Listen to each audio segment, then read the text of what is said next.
तो परमात्मा अपने भक्त के लिए नौकर बन के आए, झाड़ू पोछा किया, सफाई की, लकड़ी तोड़ कर आए, सब्जियां काटी, भक्तों का सामान उठाया, संतों की सेवा की। परमात्मा राजी हो जाता है प्रेम पर, निश्चल मन पर। एक ऐसा ही अन्य उदाहरण भगवान शंकर जी के भक्त का है। कहते हैं मिथिला में भगवान शंकर के बड़े पुण्यमय भक्त हुए, जिनका नाम था श्री विद्यापति जी। मिथिला के महान कवि हुए हैं। भगवान शंकर के बड़े गुणगीत उन्होंने लिखे हैं। एक दिन उनको भी धर्मपत्नी ने कहा, संतों की सेवा होती रहती है, भक्त लोग आते हैं, हमें नौकर की आवश्यकता है, कोई नौकर ढूंढ कर आइए। अब भक्त विद्यापति तो सारा दिन भगवान के भजन लिखते थे। एक दिन गए बाजार में, तभी एक नौजवान मिला और कहने लगा, भक्त जी मुझे अपनी सेवा में रख लो। कहा कितने पैसे लोगे? वह भी यही कहने लगा, कोई पैसे नहीं लूंगा, मुझे अपनी सेवा में रखो। अब विद्यापति जी उसे अपने घर लेकर आए, सेवा में लगा दिया। अब वह बहुत अच्छी सेवा करे। एक दिन विद्यापति जी को उनके राज्य के महाराज ने अपने पास बुलाया। अब विद्यापति जी उस नौकर को कहने लगे, जिसका नाम उगना था, उगना हमें राजा से मिलने चलना है, तुम चलोगे? उगना कहने लगा, महाराज जैसी आप आज्ञा करेंगे, मैं तो सेवक हूँ, सेवक तो हरदम स्वामी की आज्ञा में हाजिर होता है।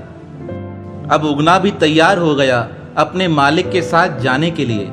अब विद्यापति जी और उगना राजा से मिलने जा रहे हैं। मार्ग में बहुत तेज गर्मी पड़ी।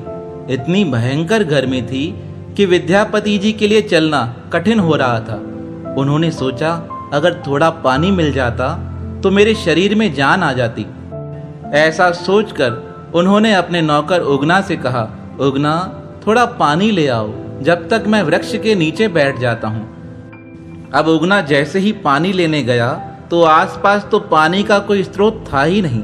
उगना ने विचार किया, पानी कहाँ से लेकर आऊं? तब थे तो उगना जी भगवान शंकर। उन्होंने क्या किया, अपनी जटाएं खोली, जटाओं से गंगा जी निकली। गंगा जी से जल का लोटा भर के अपने मालिक विद्यापति जी के पास लेकर आए और कहने लगे, मालिक जी यह पानी पीजिए। अब विद्यापति जी ने जैसे ही पानी पिया, कहने लगे, यह तो गंगा का अमृतमय जल है और यहाँ तो कोई गंगा का स्रोत है ही नहीं, कहाँ से आया? उगना से पूछने लगे, उगना यह जल कहाँ से आया?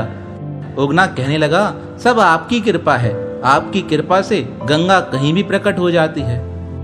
विद्यापति जी तो समझ गए थे इसमें कुछ रहस्य है। कहने लगे, उगना सच सच बताओ, यह जल कहाँ से आया? नहीं तो मैं आगे कदम नहीं बढ़ाऊंगा, आज से मैं खाना पीना भी बंद कर दूंगा। उगना सच बताओ, यह जल कहाँ से आया? तब उगना के रूप में जो भगवान शंकर विद्यापति जी के साथ थे, वह अपने साक्षात रूप में प्रकट होकर कहने लगे, मैं तुम्हारा प्रभु हूँ, जिसकी तुम निरंतर उपासना करते हो। मैं ही तुम्हारे प्रेमवश तुम्हारे घर नौकर बनकर आया हूँ। अपने भगवान शंकर की बात सुनकर विद्यापति जी मार्ग के बीच में बैठकर ही रोने लगे, हे प्रभु मुझसे बड़ा पाप बन गया है। आप मेरे घर पर मेरी सेवा करते हो, घर का झाड़ू पोछा करते हो, भोजन बनाते हो और मेरी धर्मपत्नी कभी कभी क्रोधवश आपसे अपशब्द भी कह देती है, तब भी आप सहर्ष सुनते रहते हो। हमसे बड़ा अपराध बन पड़ा है, हमें क्षमा करो। तब भगवान शंकर कहने लगे, अरे विद्यापति इतनी क्यों चिंता करते हो, मैं तुम्हारा ही तो हूँ। तब विद्यापति जी कहने लगे, हे भगवान मुझे छोड़कर नहीं जाना, आपके बिना मैं अब रह ना सकूंगा। भगवान शंकर ने कहा, मैं तुम्हारे पास उगना नौकर के रूप में काम करता हूँ, यह बात कभी किसी को नहीं बताना।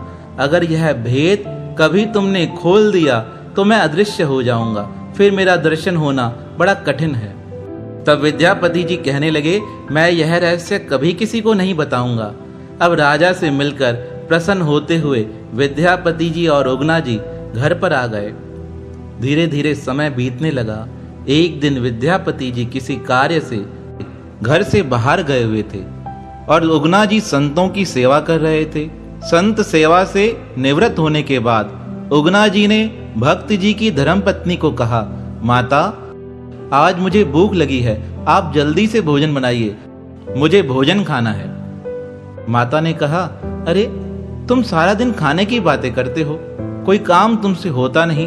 अभी तो संत खाकर गए हैं, अभी तो घर की सफाई करनी है, जब सफाई हो जाएगी उसके बाद तुम्हें भोजन दूंगी। अब उगना जी के रूप में थे तो भगवान शंकर जी, पर भक्त के प्रेम के वशीभूत होकर उन्होंने भक्त की धर्मपत्नी के अपशब्द भी सहन कर लिए। उगना जी ने फिर कहा, आज मुझे बड़ी भूख लगी है, मुझे थोड़ा भोजन खिलाओ। जब उगना जी ने पुनः इस प्रकार भोजन की मांग की तो भक्त जी की धर्मपत्नी को बड़ा क्रोध आ गया। उन्होंने क्रोध में आकर चूल्हे की एक लकड़ी को निकाला और लकड़ी निकालकर वह उगना जी को मारने ही वाली थी। इतने में भक्त विद्यापति जी घर आ गए और कहने लगे, भाग्यवान यह क्या करती हो, इसे क्यों मार रही हो?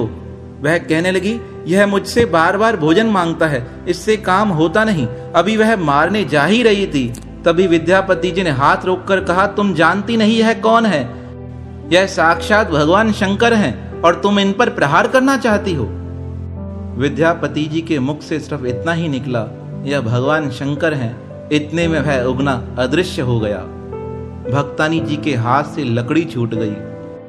विद्यापति जी रोकर कहने लगे, मुझसे बड़ा अपराध बन गया।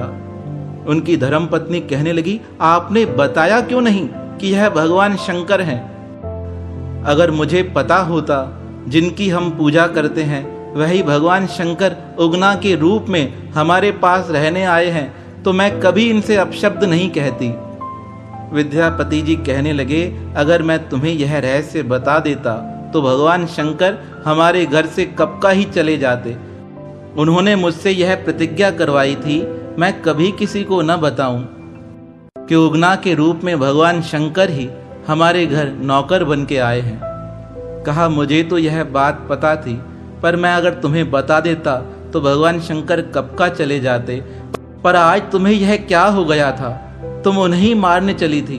वह कहने लगी, मैं सुबह से लेकर काम में व्यस्त थी और मुझे कुछ समझ ही नहीं आया और बार बार यह भोजन मांग रहा था, इसलिए मुझे क्रोध आ गया। स्वामी मुझे क्षमा करो। विद्यापति जी कहने लगे, हे भाग्यवान, अब तो मैं जी नहीं सकूंगा, मेरे स्वामी मुझसे दूर चले गए हैं। अब इस जीवन के जीने का कोई उद्देश्य नहीं है, मैं अपने प्राण त्यागने को तैयार हूँ। अभी विद्यापति जी इस प्रकार कह ही रहे थे, तभी भगवान शंकर पुनः प्रकट होकर कहने लगे, विद्यापति जी, अपने शरीर का त्याग नहीं करो, अभी तो तुम्हें जगत के कल्याण के लिए बड़े कार्य करने हैं। विद्यापति जी और उनकी धर्मपत्नी रोकर कहने लगे, हम तो तभी जी पाएंगे जब आप हमारे साथ रहो। तब भगवान शंकर ने कहा, अब मैं उगना के रूप में तो तुम्हारे पास नहीं रह सकता हूं, पर हाँ, अपने दिव्य स्वरूप ज्योतिर्लिंग के रूप में तुम्हारे पास अवश्य निवास करूंगा। और कहते हैं, ऐसा कहकर भगवान शंकर उगना जी के घर में ज्योतिर्स्वरूप प्रकट हो गए।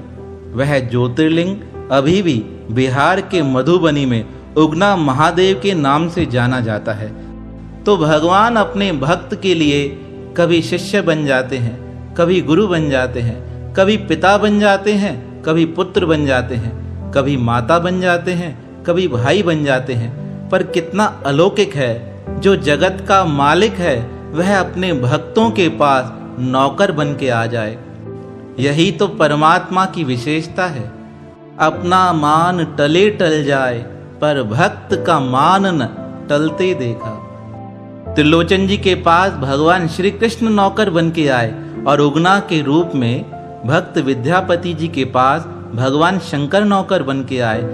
भगवान को कोई सच्चे दिल से पुकार तो करे, उनसे कोई सच्चा रिश्ता तो रखे, वह हर रिश्ते को स्वीकार कर लेते हैं।